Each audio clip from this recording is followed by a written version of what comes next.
Mondays with Melissa. Today I wanted to talk a bit about veterans benefits. There are some excellent benefits available to veterans, even if they don't have a service-connected disability. We do a lot of applications for veterans aid and attendance benefits, which is a great benefit for someone who's in an assisted living. And a veteran can qualify, as well as the surviving spouse of a veteran. And if husband and wife are both in an assisted living or both at home with home care, they can apply for a higher benefit if it's for both of them.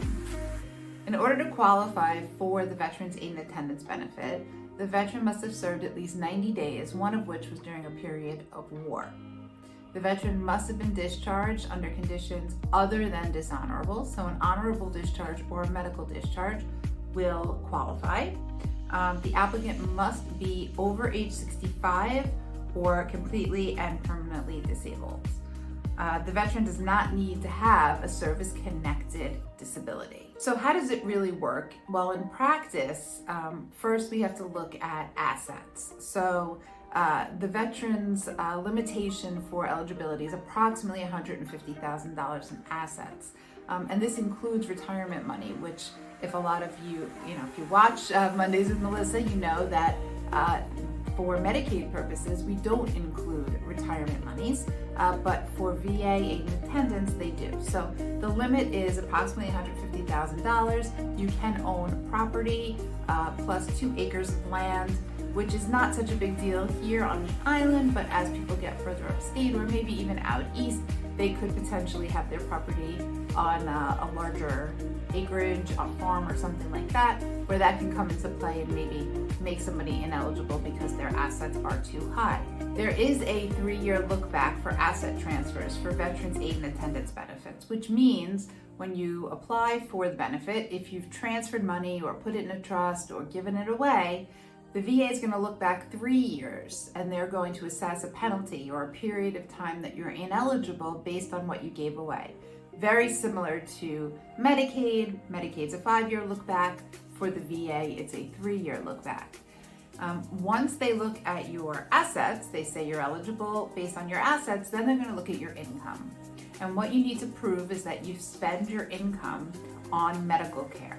So they look at your Social Security, your IRA distribution, your pension, and they deduct from that all medical expenses, which could be nursing home, home care, assisted living, full cost of assisted living, medication, and then also the pens, dentures, eyeglasses, hearing aids. All of these things can get deducted from your monthly income, and if you spend it down to 0 on medical expenses, then you qualify for the full benefit.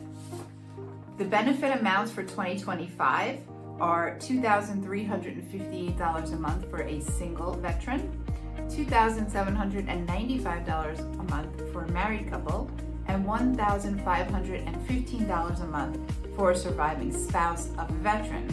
Now, a surviving spouse of a veteran must have been married to the veteran at the time of the veteran's passing and could not have remarried unless they remarried another veteran, in which case they can qualify potentially under that spouse.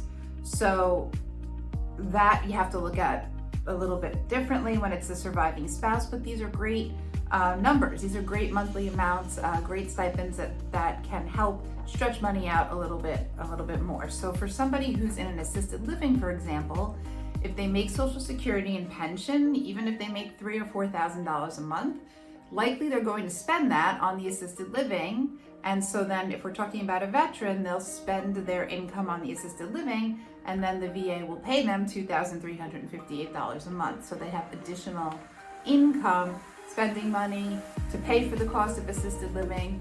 As we know, most assisted livings here on Long Island don't take Medicaid, so they are private pay.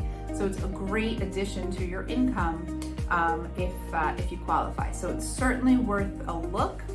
It's worth a phone call to say, hey, this is what I have, this is my income, these are my expenses, what does this look like, could I be eligible? It's called Aid and Attendance Benefits through the VA, and our office would be happy to submit an application for you. If you give us a call, like, share, and subscribe, and come back next week for some more information.